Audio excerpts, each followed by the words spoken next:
My name is Ivy Callahan. I've spent most of my adult life surrounded by things other people overlook: flaws in emeralds, fingerprints in sapphires, microfractures in diamonds. I specialize in what you can't see with the naked eye. That's how I make my living. That's how I protect legacies. And that's how I caught her. The jewelry box was soft velvet, pale lavender lined with cream silk, and a note I could barely touch without crying. My grandmother had passed away 6 months earlier, and this was her last gift to me. Something she'd arranged through a lawyer, sealed sentimental. I waited until a Sunday morning to open it alone, calm coffee in hand. But when I opened the box, it was empty. No ring, no brooch, no diamond pendant with her initials. Just the small paper label inside the lid that read, "To Ivy, with all the sparkle I have left." At first I thought it was some clerical mistake. Maybe the pieces had been stored separately for security. But something in my gut tightened. I knew that box. I had handled it before, decades ago, when she let me polish her good pieces. She always said, "Only the eyes that see past sparkle should ever own what glitters." I double-checked the documentation. It was meant to include 5 heirloom pieces: a blue sapphire brooch from 1924, a platinum Art Deco ring, a gold necklace with 7 tiny diamonds, a cameo pendant, and a rare cabochon ruby set in an antique European mount. All missing. No insurance logs. No storage receipts. I called the lawyer who managed her estate. He was confused. Said the box was hand-delivered to me by someone on file, a family member. That couldn't be right. No one had access except me, and I never signed for anything. He paused for a moment, then read the delivery name. C. Callahan. My cousin Celeste. She wasn't just a cousin. She had lived with my grandmother briefly during college. They were close in the way that can be warm or manipulative depending on who you ask. We hadn't spoken in a while, mostly because she always treated my profession like a hobby. "She plays with rocks," she used to say. "Expensive pebbles." I called her. No answer. I texted once lightly. "Hey, did you pick something up from Nana's estate last week? Weird paperwork issue." No reply. So I waited one day. Then 2. Then I got a message from a colleague of mine, someone who handled private sales in New York's underground collectors scene. "Hey, Ivy. Was this yours?" Attached was a photo. My grandmother's cabochon ruby, unmistakable. Slight fissure on the northwest facet. She used to call it her fire seed. It was listed under an anonymous seller's account on a private European estate exchange site, flagged and then pulled within an hour because my colleague recognized my watermark. You see, I had a habit one my grandmother encouraged of marking anything valuable I was responsible for, not with anything visible. I embedded a tiny sequence of microdots beneath the setting prongs, invisible to the naked eye, detectable with very specific tech. It was the kind of thing you'd miss unless you were me. That watermark was how I found out she'd sold the ruby. I went cold. It wasn't just betrayal. It was intimate betrayal. Someone who knew my family, knew what the jewelry meant. And worse, Celeste had waited until after the funeral, after the mourning, after the lull to sell it off quietly, like it had no meaning at all. I stared at that image for over an hour. Then I pulled up my files. I had detailed scans of every piece in the box: weight, refractive index, internal flaws, markings. In my field documentation is everything. And unlike Celeste, I keep receipts. I ran my watermark search across several private databases I was subscribed to. 3 hits. 3 more items had been listed or sold in the last 60 days through different aliases. The sapphire brooch had gone to a French collector. The gold necklace appeared in a Dubai boutique's resale page. The Art Deco ring, that one hadn't sold yet. I flagged it. That night I didn't sleep. I stared at the screen mapping where every stone had traveled. What Celeste didn't realize, what most thieves don't, is that high-end stones, especially heirloom pieces, don't just disappear. They shimmer. They tell stories. And if you listen hard enough, they tell you where they've been. By morning I had a plan. Not to get mad. Not to fight her in court. But to follow the sparkle. To let the gemstones speak for themselves. And to make sure, one by one, every piece found its way home. But not before she knew exactly who put them back in the box. Trust me, you'll regret skipping this part, so before you sit back and listen, take a moment to like the video and subscribe to the channel, but only if you really like what I have to say here. Now get in the mood to listen to this story because it might be the ultimate sweet revenge. I didn't confront her. Not yet. I knew if I moved too soon, if I let her know I was onto her, she'd disappear. She was good at that. Celeste always knew how to clean her tracks just enough to make things murky. Her entire adult life was a soft parade of internships. She never completed apartments she didn't pay rent on men, she left on red, and a rotating cast of jobs that conveniently never overlapped on her resume. But I had something she didn't know I had. Access. Gemologists don't just appraise stones, we network. We whisper. There are small gated forums where appraisers, resellers, estate managers, and collectors trade information like currency. And while Celeste was charming, she wasn't careful. In fact, she made one of the oldest mistakes in the book. She bragged. On a French collector's blog tucked between humble brags about travel and vintage fashion was a blurry photo of her hand with my grandmother's sapphire brooch casually pinned to her coat. She captioned it, "Finally sold that ridiculous old bug. Wasn't worth the wait, but worth the check." Not only did she sell it, she mocked it. She mocked her. I swallowed the bitterness and saved the image. I knew that collector Louis Marceau. I'd worked with him twice before once to confirm a Colombian emerald's legitimacy. He was discreet but principled. So I sent a message. "Louis, this is Ivy Callahan. That sapphire brooch you acquired, any chance I could speak to you about its origin?" He responded within the hour. "Of course. I assume there's an issue," I replied. "Yes. It was stolen from me. But I believe you were sold it in good faith. I can prove its lineage, micro-etching included." He paused for 3 days, then wrote, "Meet me in Paris. I want to hear everything." I booked a flight. I didn't tell anyone, not my friends, not even the attorney. I needed full control. When I met Louis, he greeted me with a soft handshake and a sharper look. He led me through his private collection room where everything smelled like leather and slow money. He brought out the brooch held gently in a black velvet tray. I asked for gloves. He handed them to me and I inspected the stone. There it was, right where I'd etched it beneath the clasp. A string of microdots, IV24 Saphuj B, my code. I lifted my eyes. This was a gift from my grandmother, I said. It wasn't hers to sell. But I don't want to reclaim it illegally or cause drama. I want to document the sale, trace the route, and make sure this doesn't happen again. Louis gave me a quiet nod. I suspected as much, he said. The seller didn't seem connected to the item. She called it dusty. I winced. He agreed to keep the brooch in his possession for now, but promised to assist with verifying the chain of sales. And most importantly, he gave me the seller's email. A throwaway Gmail account. But what she didn't realize, she reused her Venmo handle on the same email. So I tracked the deposits. I found 3 payments all within a month, totaling nearly $32,000. From 3 different sources. I traced those names back to 2 boutique jewelers in Dubai and 1 anonymous user on a Switzerland-based crypto marketplace. I knew it would take time to identify the crypto buyer, so I focused on the boutique shops first. Dubai was trickier. Unlike Europe, their resale scene is buried in luxury tourism hush deals and private showrooms that don't welcome outsiders. But I had a contact. Amira, a former student of mine who now consulted for a diamond certification agency.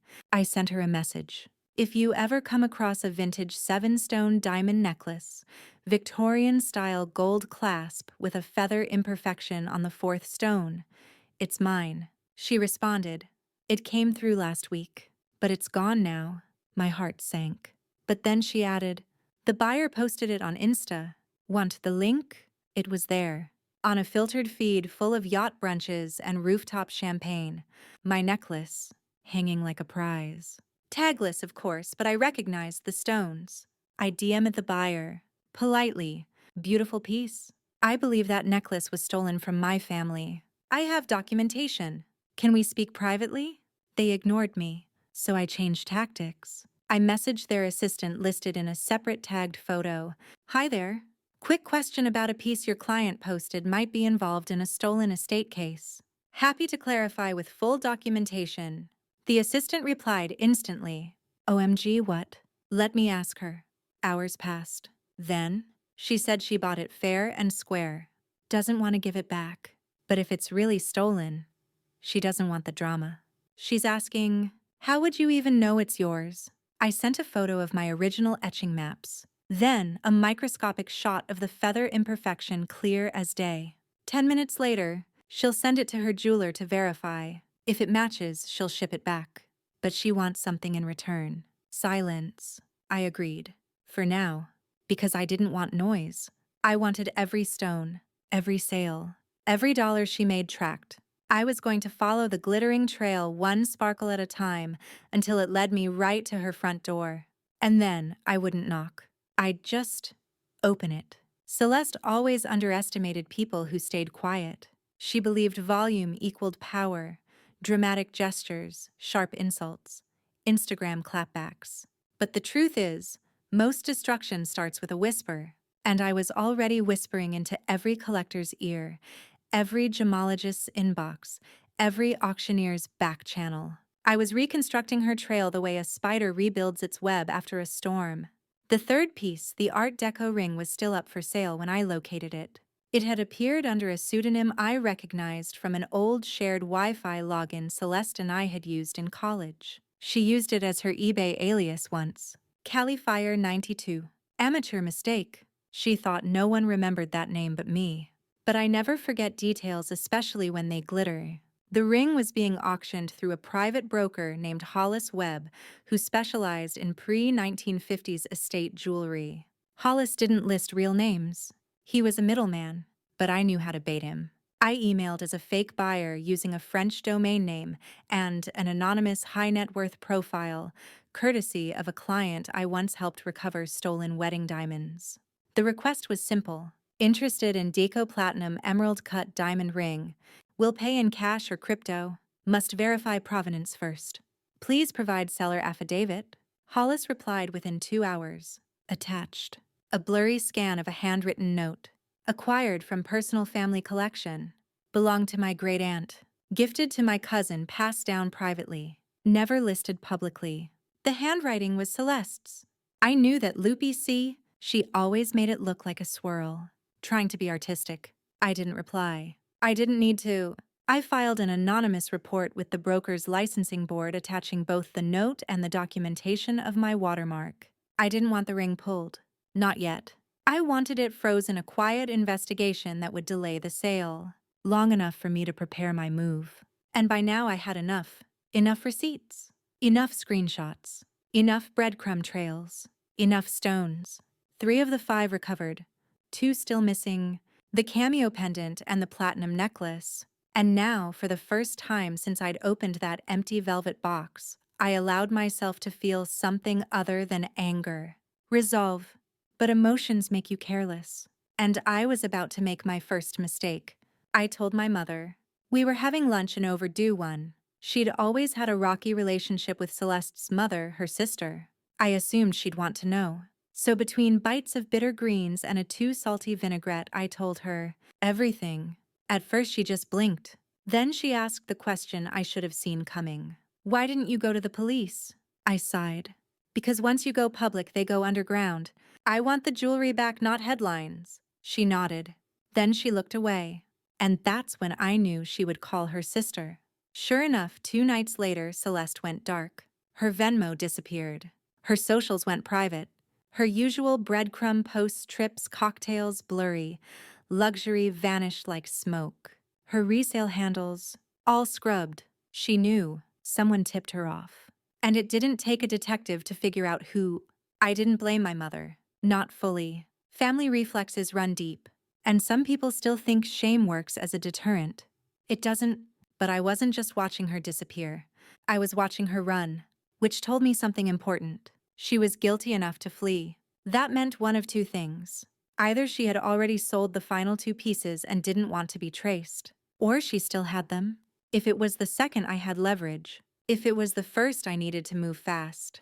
I went back to my files. I scanned every auction site I knew, every password-protected collector board, every shadowed resale listing with a single photo and no price. Nothing. Then on the third day I got a call. It was from Hollis Webb, the broker. He didn't sound friendly. "Miss Callahan, I've received an inquiry from the licensing board. You care to explain why you're interfering with a legal sale?" I kept my voice calm. "The item in question contains a proprietary microetching that proves it's stolen. I'm offering to purchase it legitimately if that makes things easier." Silence. "You're offering to buy it?" "Yes. At appraisal value. Full certification. And I'll sign a non-disclosure if needed." He hesitated. The seller pulled the listing, claimed they had a change of heart. I bit my tongue. Celeste had gotten nervous, and that was my second confirmation. She still had the ring, which meant she might still have the pendant. I changed tactics. I opened a secure private browser and reached out to an old contact, Julian Wolfe. Julian was a consultant in asset recovery. Officially, he helped museums trace lost artifacts. Unofficially, he knew people who could get into encrypted sale ledgers, trace offshore deals and flag listings before they ever hit the public web. I sent him what I had. Celeste's known handles, burner emails, financial breadcrumbs. His reply was curt. "Give me 72 hours. I trusted Julian. He was methodical, blunt, and most importantly, paid in favors, not invoices. While I waited, I made a list. A list of everything she'd taken, not just the jewelry. Time, peace, legacy. The trust of an old woman who used to brush my hair while telling me that stories lived in stones. That list burned. And when the third morning came, Julian sent a name. "Check Velvet Ghost 99 on Eden Loop. 2 private listings match your scans. Same seller IP as the brooch sale." And guess what? I already knew what he was going to say. "The pendant is still for sale." I stared at the screen, and then I smiled, because now I wasn't chasing shadows. I had a name, a digital location, a final breadcrumb, and soon Celeste would find out. Every glittering thing she touched was already mine. I opened Eden Loop in a secure, sandboxed browser. The seller profile, Velvet Ghost 99, was slicker than her previous ones. No location, no profile picture, just a scrolling carousel of high-end estate jewelry, each with blurry thumbnails and vague descriptors like 1920s French cameo or Art Deco piece, with provenance. But I knew the cameo. The photo was small, badly lit, taken against a red velvet cloth. The kind Celeste used for her flat lays. It was cropped awkwardly. The gold frame was only partially visible, and the face on the stone, tilted to avoid direct scrutiny. But you can't hide craftsmanship. Not from me. That cameo was carved from sardonyx, a rare layering of white and amber brown. The face etched into it had always reminded me of my grandmother. High cheekbones. Roman nose, a tiny swirl at the neck that almost looked like a wisp of hair. It wasn't just a pendant. It was her portrait commissioned decades ago. Celeste was trying to sell my grandmother's face. I stared at the listing. No bidding allowed. Buy now only.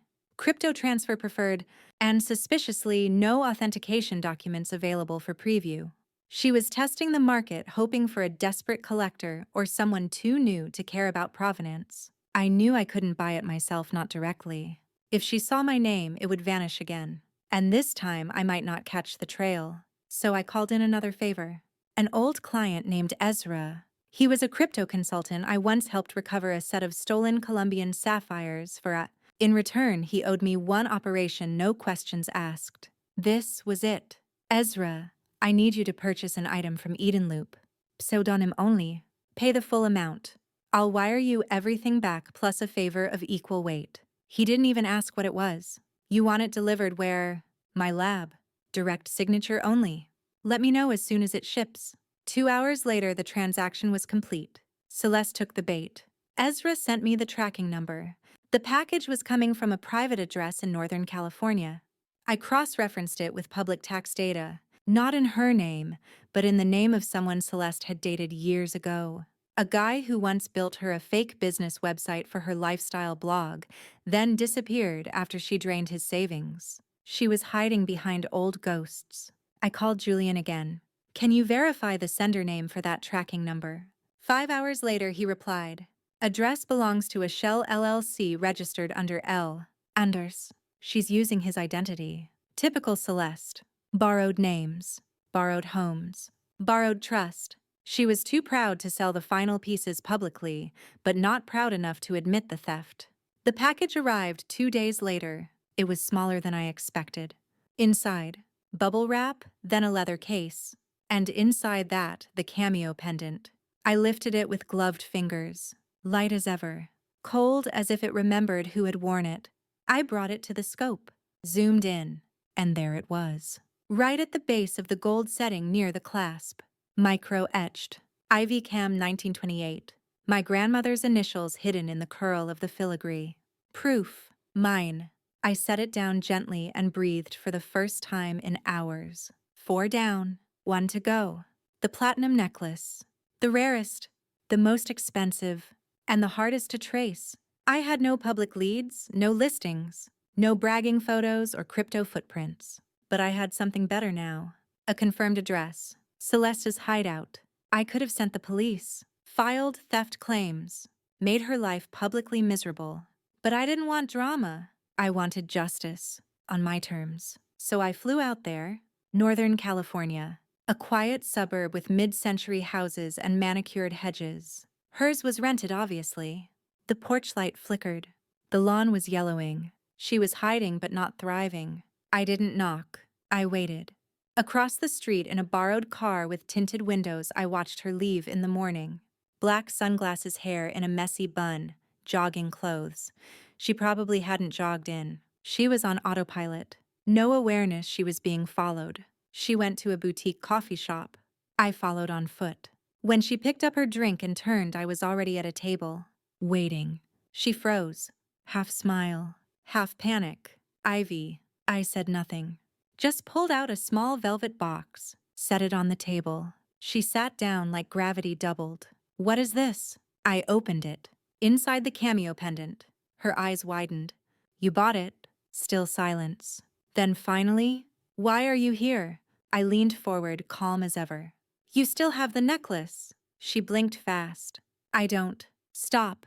Her mouth snapped shut. 4 pieces have already been recovered. I have receipts, etchings, statements. You won't win this. Not legally, not publicly, and not with collectors. She looked around, embarrassed, caged. I kept going. "But I'm not here to ruin you. I'm here to finish this." Her shoulders slumped. "What do you want?" "The necklace." Quiet return. "No police." "You walk away. But you never touch my name again." She hesitated. "And if I don't?" I smiled just once. "Then I tell Louis what you tried to do. And I let every single buyer know what your hands really sell." Silence. Then finally a nod. "I'll get it." And just like that, I won. Not with force, not with noise, but with every glittering lie she tried to sell. Coming right back to me. She told me to wait. Just 1 day, she said. "I need to find where I put it." She was lying, of course, but that was fine. I'd planned for that. People like Celeste always lie at the end, not because they think it'll work, but because they don't know what else to do when the game is over. The bluff becomes muscle memory, and if I let her think she still had room to maneuver, she'd move right into the corner I was already painting. I left the coffee shop without saying goodbye. Back in my hotel room, I called Julian. "She's still got the necklace. Says she'll return it tomorrow." "I don't believe her." Julian didn't laugh. He never did. "Then don't wait. Force the move." "How?" "You said she used someone else's name for the shipping address, right?" "The ex?" "Yes. Liam Anders." "Then file a quiet property claim.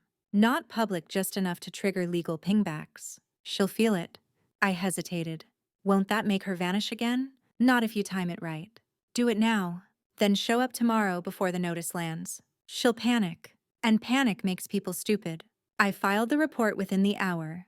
It wasn't theft, technically. It was a property verification claim flagged under heirloom inheritance. Low profile, no flashing red lights, just enough to stir the waters at the bank where she stored her things.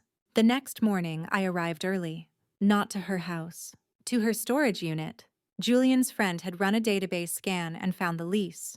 A small unit outside the city registered to the same Shell LLC. She probably thought no one would ever look. The manager barely glanced at my ID once I said I was there to document a family dispute. I had my clipboard, my inspection gloves, and my confidence. That's all most people need to step aside. He buzzed me in. Unit 207. It smelled like cardboard and betrayal. Inside, boxes, labeled vaguely Seasonal Books Kitchen, and one box that caught my eye. It wasn't labeled at all, just taped shut and shoved behind a cheap mannequin covered in tulle. I opened it, and there it was, the necklace. My grandmother's platinum collar laid inside a silk scarf like an afterthought. The diamonds still intact, the setting still cold, but somehow dull. I lifted it gently. There, just under the clasp, the tiniest etching. Ivy neck plait. The final piece. It took every ounce of restraint not to cry. Not because of the value, but because this was what she had risked everything for. A temporary payout, a selfish thrill, and it had all come down to a box in a rental unit she didn't even own. I took photos. I logged every detail. And then I walked out. I didn't need to wait for her. I didn't need to watch her spin more stories or scramble for explanations. The story was already complete. I went back to my hotel, called a secure courier, and arranged for each recovered piece to be delivered to a safety deposit box under my name. Not for resale, not for revenge, but for record, for legacy. That night, Celeste called. Blocked number. I answered anyway. You stole it. I didn't say anything. I had it. I was going to give it back. No, you weren't. Silence. You think you're better than me? She snapped. No, I said calmly. I just think I remember who she really trusted. Her voice cracked. She never even said goodbye to me. There it was. The grief. The rot underneath all her theft. The quiet, stunted ache of not being chosen. But I didn't offer comfort. Because grief doesn't excuse betrayal. I let the silence hang. Then, you still have the velvet box, don't you? Another beat. Yes. Keep it. Why? Because I want you to have to look at it. Every time you try to forget what you did. I hung up. And for the first time in months, I slept. Not because it was over, but because I knew. Every stone was back where it belonged. And so was I. A week passed. I didn't hear from Celeste again. No calls. No emails. No attempts to justify or apologize. Not even a social media flare of self-pity. She'd gone fully silent. The kind of silence that means either she was finally reckoning with herself or preparing for a storm of her own. I didn't care which. I had the pieces. 5 in total. Each wrapped, cataloged, and secured in a private vault under my name at the Bank of Marin. But more than that, I had myself again. The version of me that trusted instinct, that could read the language of glints and cuts, that didn't need anyone's permission to act. I hadn't been that woman since before the funeral, since before the empty box. It was only now, with everything locked away again, that I allowed myself to visit my grandmother's grave. I brought her favorite chrysanthemums, the red ones with yellow tips like the ones she'd plant in her kitchen window. She used to say, "Never trust anyone who thinks flowers are just decoration." I sat there for a long time. No music, no distractions. Just me, the wind, and the slow-burning ache of something finally resolved. You were right, I whispered. About her. About what people are willing to do when they think you're not looking. And then, after a moment, but you were also right about me. I saw it coming. I just didn't want to admit it. The sun broke through the clouds then, just for a second. And I took it as a kind of nod. I didn't cry. I had cried enough. That week, I drafted a full dossier. A 68-page file with photos, scans, dates, micro-etchings, and recovery logs. I titled it, Estate Recovery Log, Eleanor, J. Callahan Collection. I printed 1 copy for my safe one for my attorney, and 1 to mail to the National Gemological Registry for future verification. I also added 1 thing that wasn't asked for, a letter to Celeste. It read, "You stole what wasn't yours. But I want you to know I didn't recover it out of anger. I recovered it because these pieces remember Guy. They remember her. And so do I. If you ever try this again to anyone, I'll be there. Not louder. Just faster." I didn't send it. I didn't need to. A month later, I got a call from Louis Marceau again. "Ivy," he said, "there's a woman who tried to sell a forged ruby to one of my colleagues. He flagged it and thought of you." "What name?" "Doesn't matter," he said. It was a fake. But the seller panicked and bolted. Where was this? Madrid. I closed my eyes. Celeste. She hadn't stopped. Just shifted. I thanked him and hung up. And then, without hesitation, I forwarded the entire dossier to Julian. "Tahir," quietly. "If she tries to move another piece like this, I want to know before it hits the registry." His response was quick. "Already done. She's on 3 watch lists now. She won't be able to sell a stolen paperclip without someone pinging us." That's what I wanted. Not to punish her. To trap her in truth. To make her live in the reality she tried to erase. The jewelry may have been returned, but trust, that never comes back the same. I didn't need revenge through fire. Mine came on velvet. Cold. Silent. Permanent. Because she thought stones were just things. But in my hands, they became proof. The funny thing about stones, they remember everything. You can polish them, reset them, recut them into a new shape. But deep inside, the fractures remain. Healed maybe, but never gone. A record of pressure, trauma, temperature.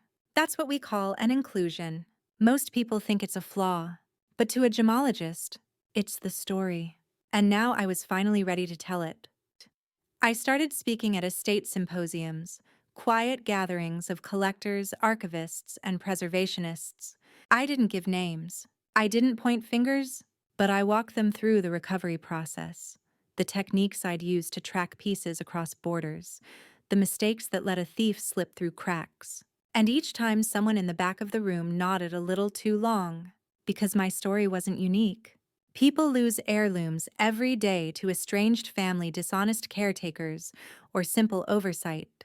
And most never get them back, because they don't have the tools. Or worse, they don't think they deserve to. But I did. And the more I spoke, the more others began coming forward. A woman in Toronto whose aunt accidentally sold her engagement ring. A retired Navy vet in Virginia whose grandfather's watch vanished after probate. A son in Singapore who hadn't seen his mother's jade bracelet since her funeral. So I built something. A database. Discreet. Secure. Invitation only. The inheritance registry. I didn't advertise it. I didn't need to. Word spread the way stories do on whispers over wine behind glass counters and hushed conference booths. People submitted photos, micromarks receipts, emotional backstories. Within 6 months, it had tracked down 17 heirlooms. None of it was monetized. I didn't want a cut. I wanted order. That was my inheritance, not the jewelry itself, but the fight to reclaim what people try to erase. I didn't even realize how far it had reached until I got an anonymous delivery. No return address. Inside was a single photo. Celeste, in Madrid, standing in front of a closed art gallery talking to a man in a suit. Her hair shorter now, her eyes darker. Written on the back in unfamiliar handwriting. "She's trying again." I stared at it for a while. Not angry, not afraid. Just steady. And then I filed it. Cataloged it under watch list, and carried on. Because Celeste's story wasn't over, but neither was mine. One night, a young woman named Fiona messaged me. She was from Wales, had just lost her grandmother. She said she found my name in a blog post about gem tracking and wanted to ask something delicate. Her grandmother had a ring green tourmaline simple setting worth maybe a few hundred. But Fiona believed it had been taken, not by a stranger but by her cousin. "I know it's not valuable," she wrote, "but it's ours. I just want to know if I'm crazy for caring." I wrote her back immediately. "You're not crazy. You're a historian." Because that's what heirlooms are, pieces of proof that we mattered to someone. "Keep looking. If it's meant to come back to you, it will." She replied with a photo of her grandmother smiling, hand curled around a teacup.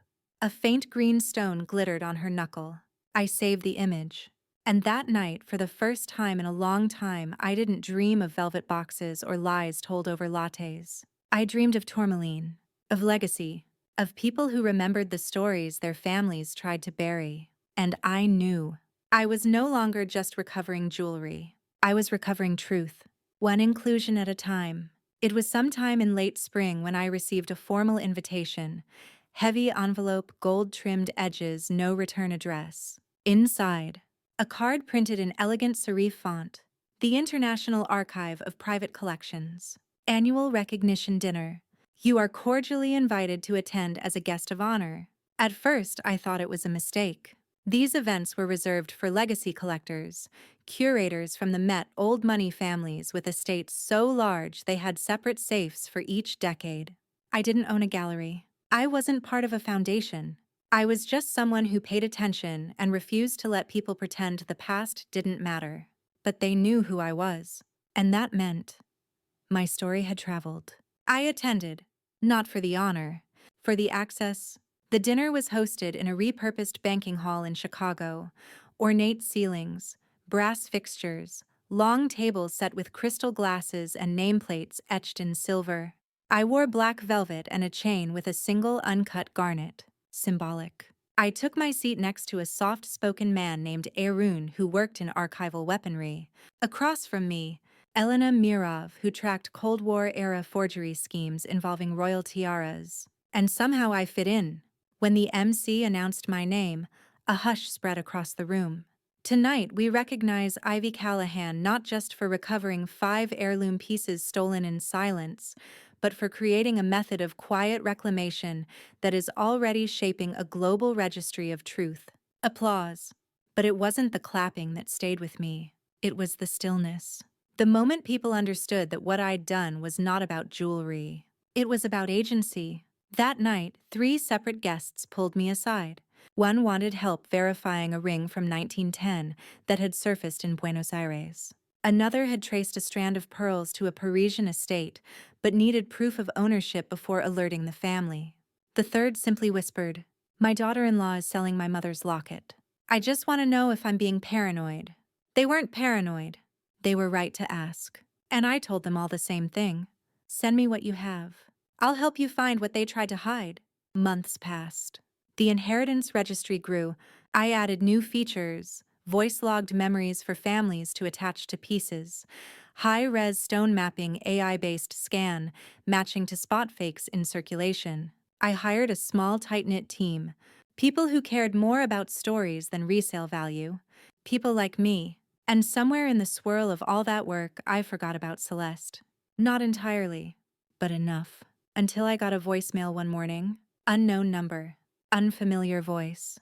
But the message chilled me. "Miss Callahan, this is Detective Forrester with the Madrid Municipal Art Crimes Division. We're calling about a woman named Celeste Callahan.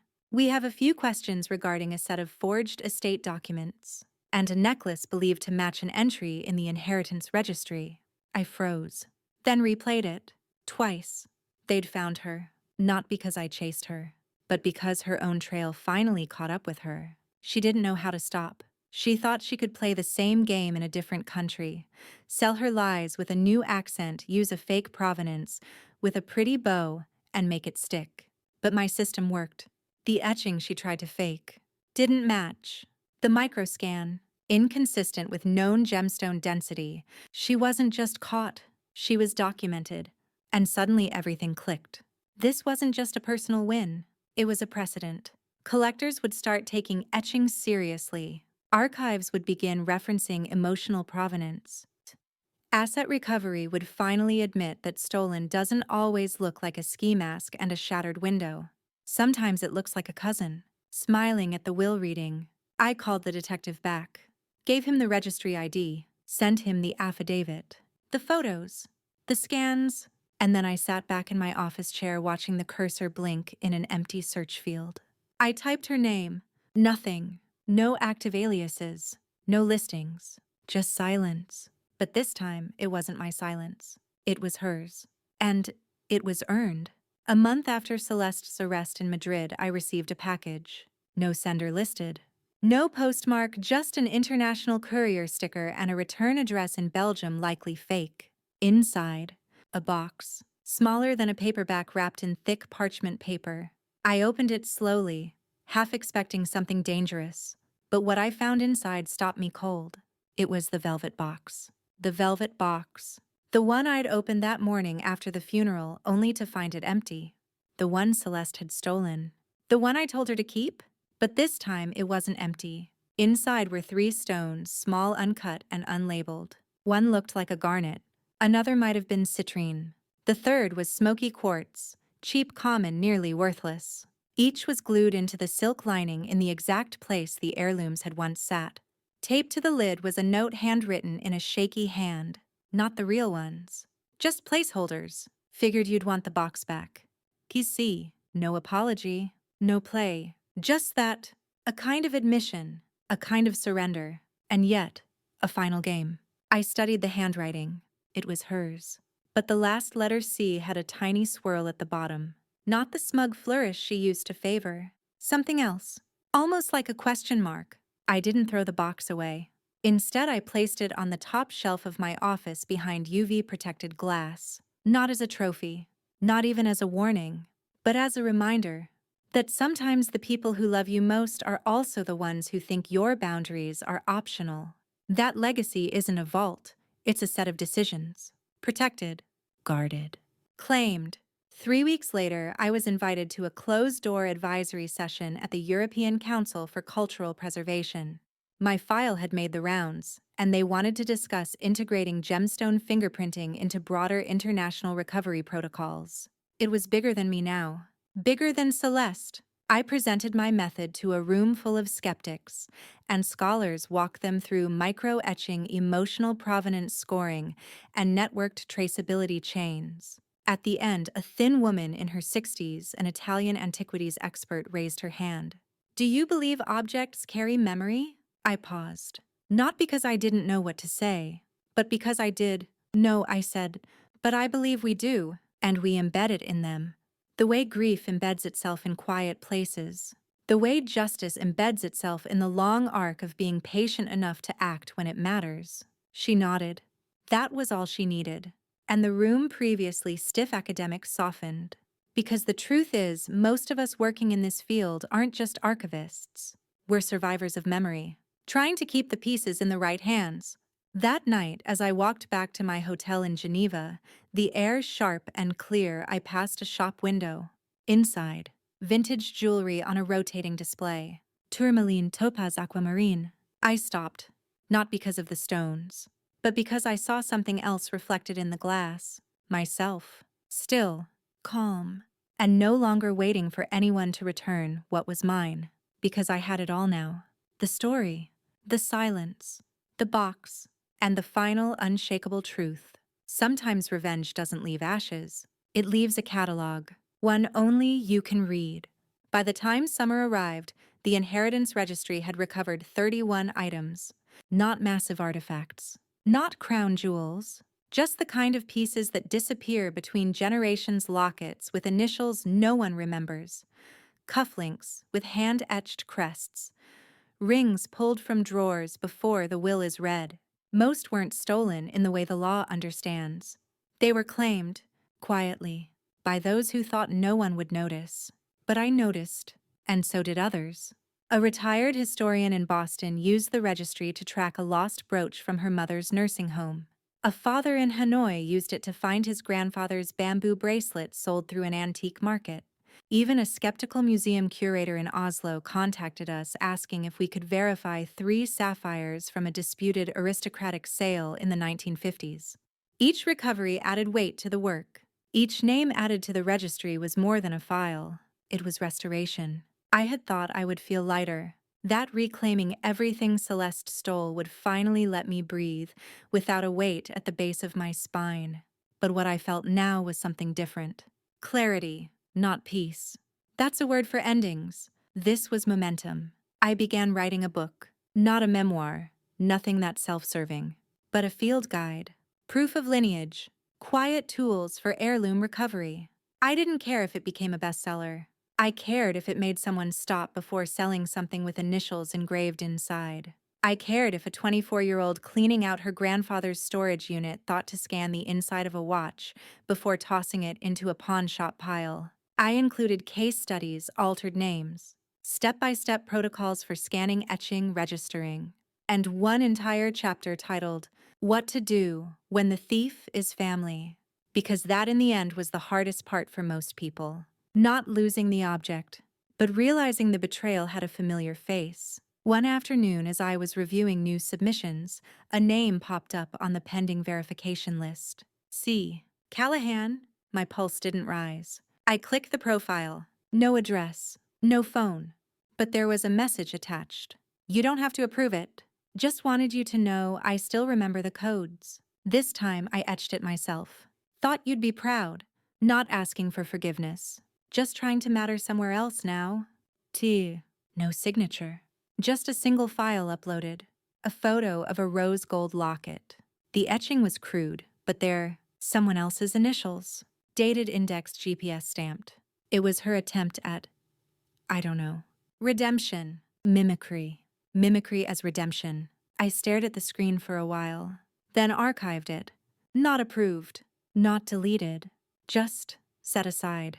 Because I had learned that not every piece needs to return to the box. Some are better left just recorded. That night, I opened my grandmother's jewelry case, the real one. The 5 pieces were laid out in their original configuration, each one glinting under the soft amber light of my study.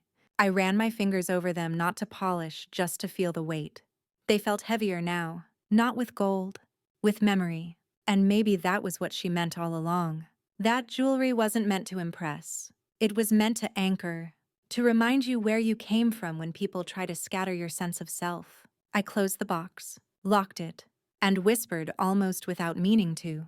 We're all back now, and I swear, for a moment, I could feel her smiling.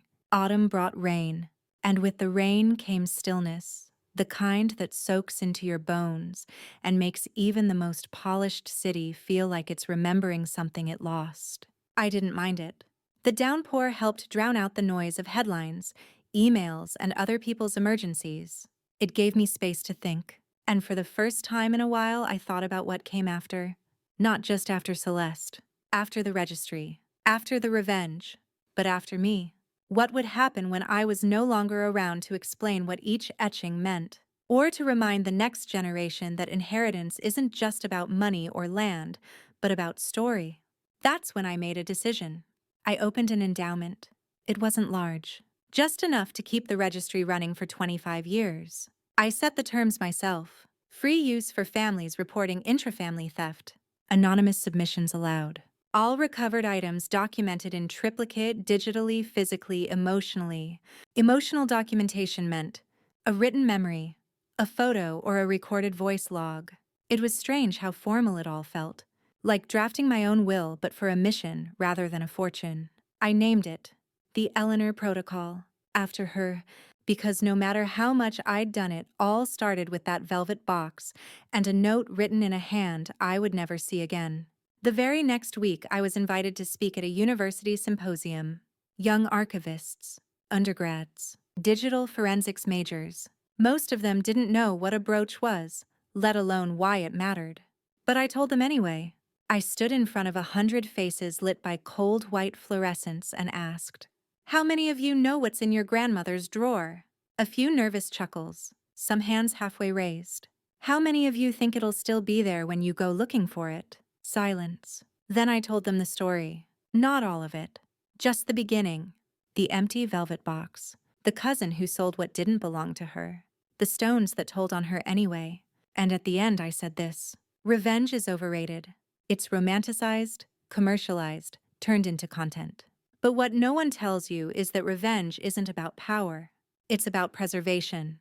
About making sure that what should have been protected stays protected, even if no one else ever sees it. A girl in the back row raised her hand. Did she ever apologize? I shook my head. No, but she gave me the box back. Another pause. Did that make it okay? I thought about that, then said, no, but it made it finished. Afterward, one of the students followed me into the hallway. He had red eyes like he'd been holding something in the whole talk. He said his sister pawned their mother's wedding band the day after the funeral. Told the family it was lost in the cremation process. He had always suspected otherwise, but never said anything. I asked if he had a photo. He pulled out a faded Polaroid. There it was. Gold. Simple. Worn smooth from decades of wear. A tiny engraving on the inside. To M always. I smiled gently. We'll find it. He blinked. You really think so? I don't think so, I said. I do it. Back in my office that night, I scanned the photo, ran it through my database, and began the quiet hunt. Another stone, another memory, another box waiting to be filled. And as the rain tapped against the glass behind me, I realized something important. This wasn't a story about getting even. It was a story about getting everything back, even the things you didn't know were stolen.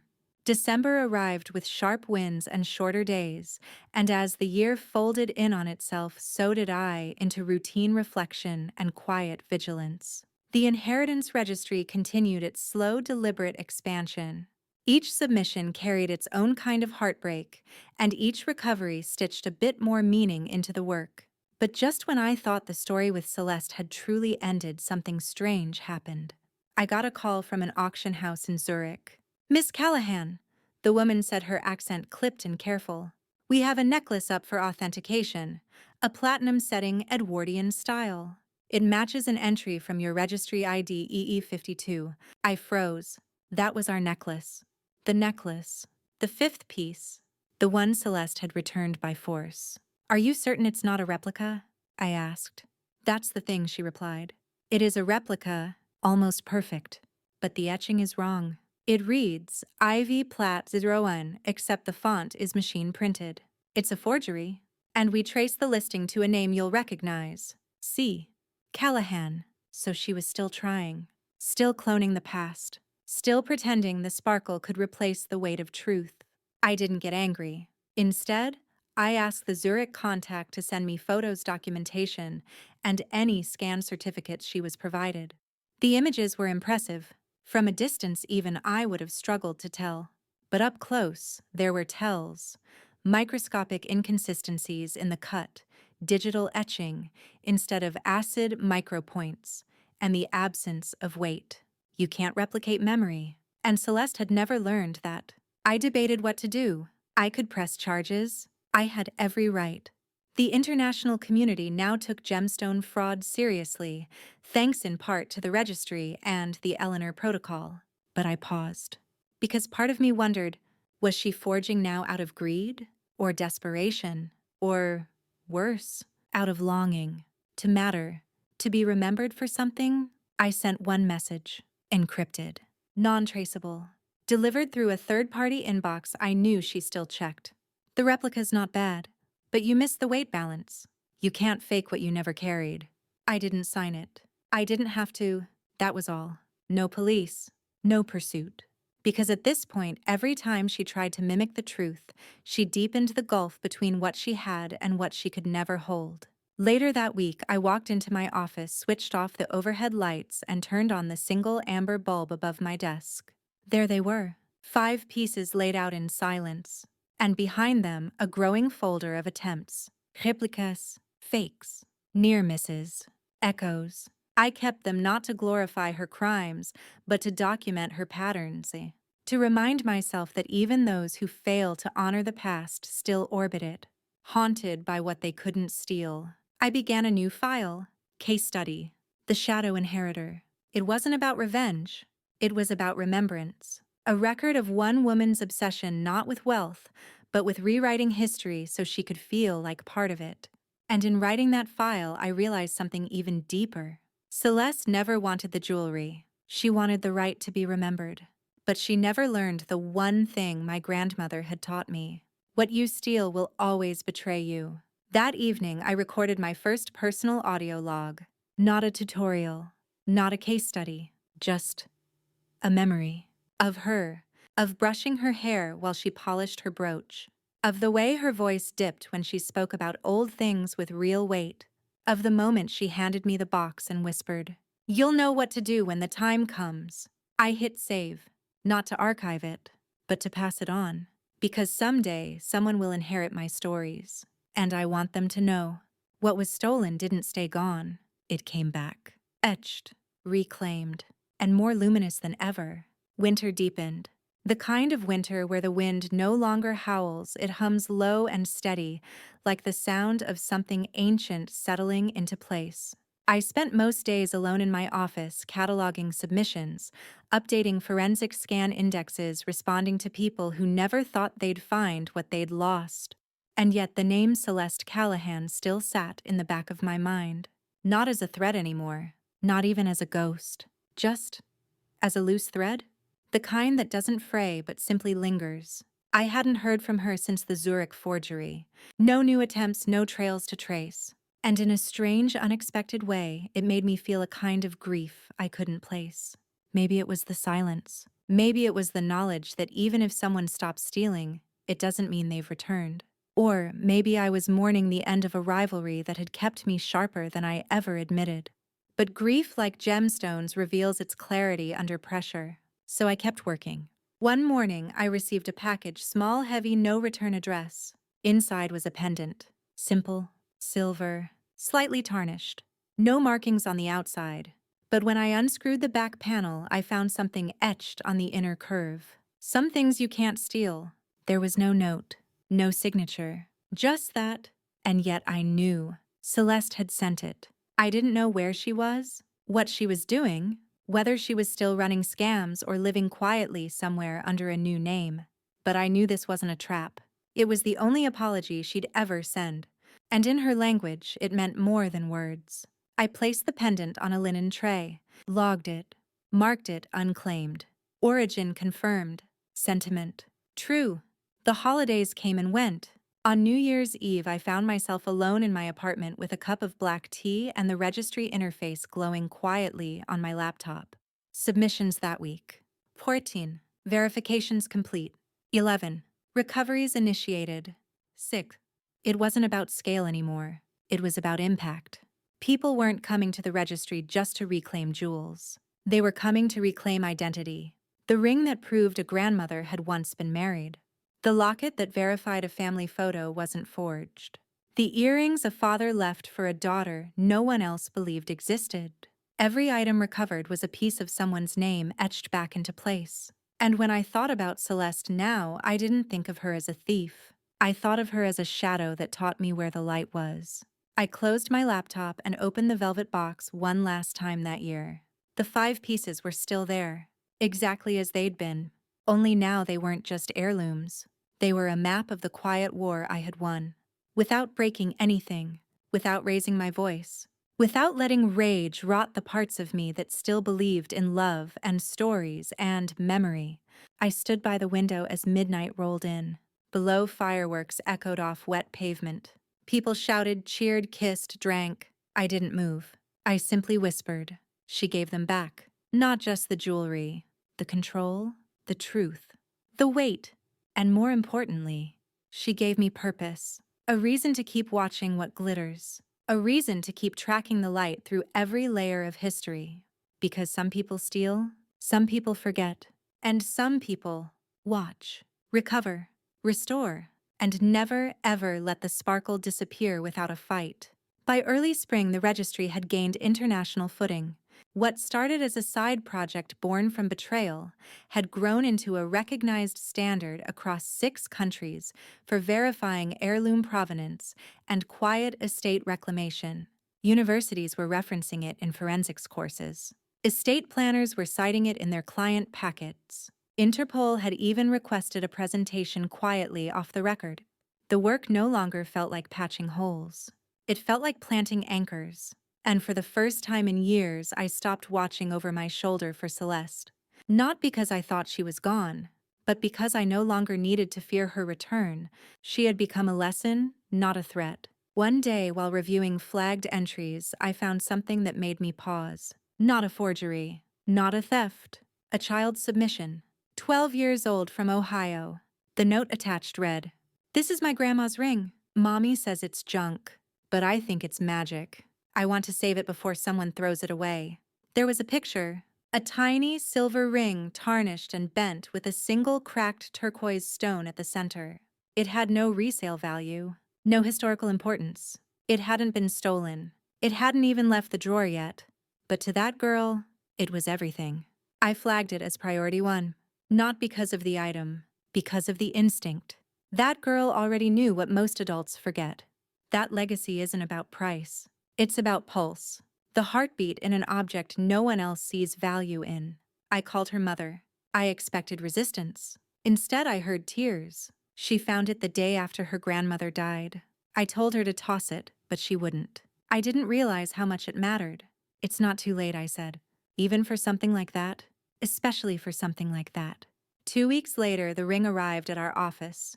We cleaned it, documented it, scanned it, and etched one thing inside the band in microtext. She knew it mattered. I sent it back in a polished wooden box along with a certificate of registry and a letter sealed in wax. The mother sent me a photo the next day. Her daughter holding the ring, eyes wide, holding it like it had just been handed to her by the universe itself. That's when I understood. I wasn't just recovering what had been taken. I was validating what people had been told to forget. The ring, the locket, the necklace, the velvet box. All of them had one thing in common. They were proof that love survives erasure. On a quiet Friday night, I found myself back at my grandmother's house. It had been rented out since her death, but the new tenants were away, and I'd been asked to inspect the old storm windows before spring set in. I wandered the living room. Everything looked smaller now. The windows she always kept open in spring. The armchair where she sipped her morning tea.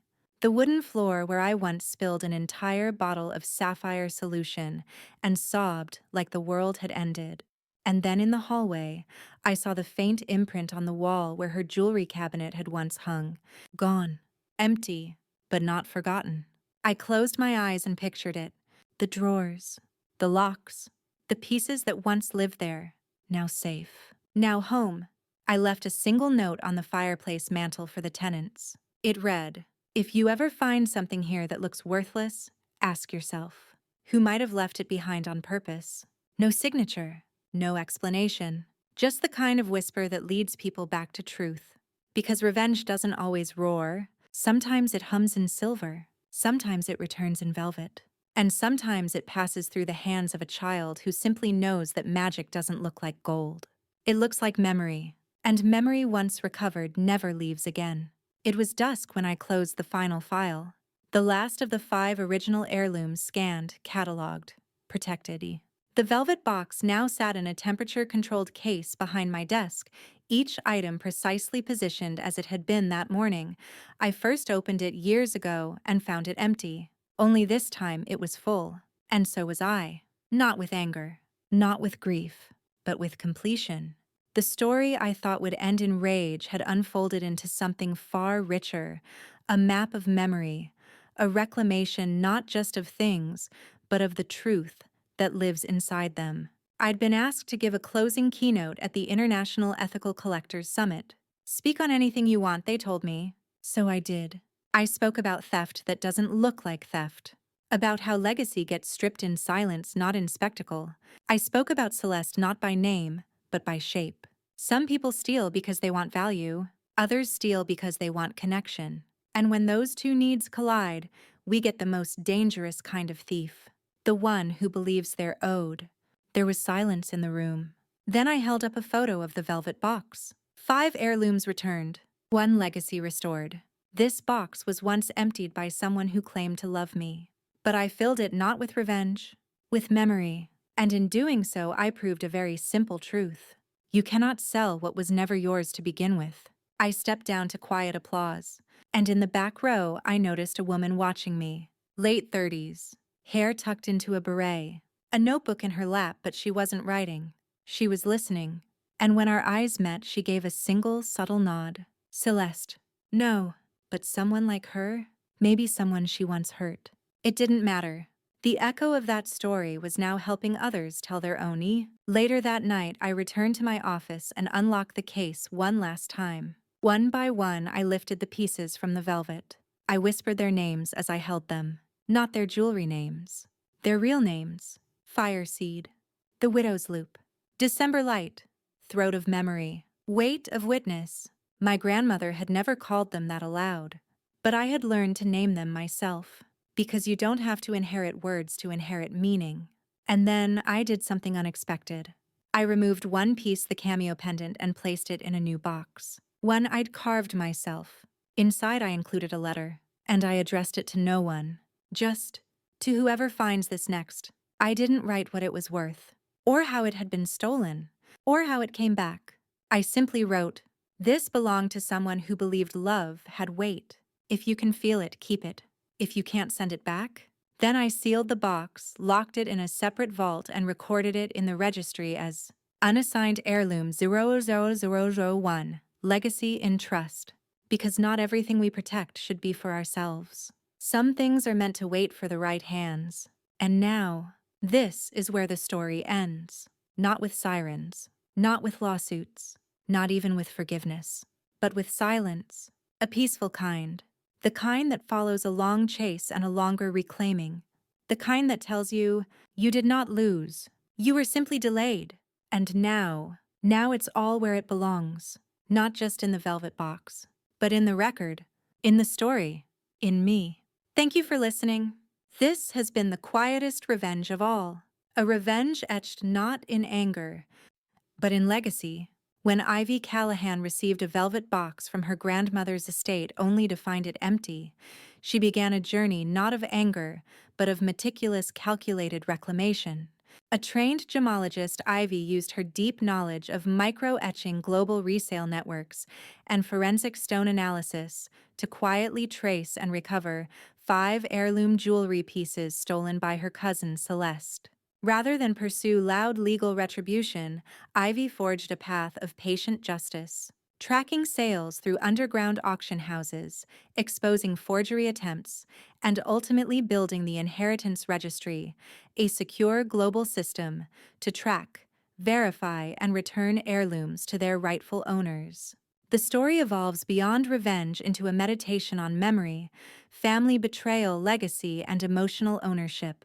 Celeste's attempts to rewrite history through forgery and denial become a haunting contrast to Ivy's steady reclamation of truth through silence, detail, and discipline. In the end, Ivy doesn't just recover what was stolen. She redefines what it means to protect what we love. With every piece returned, she proves that some things, legacy, memory, identity, can't be sold. They can only be held, and sometimes the most powerful revenge is simply putting everything back where it belongs.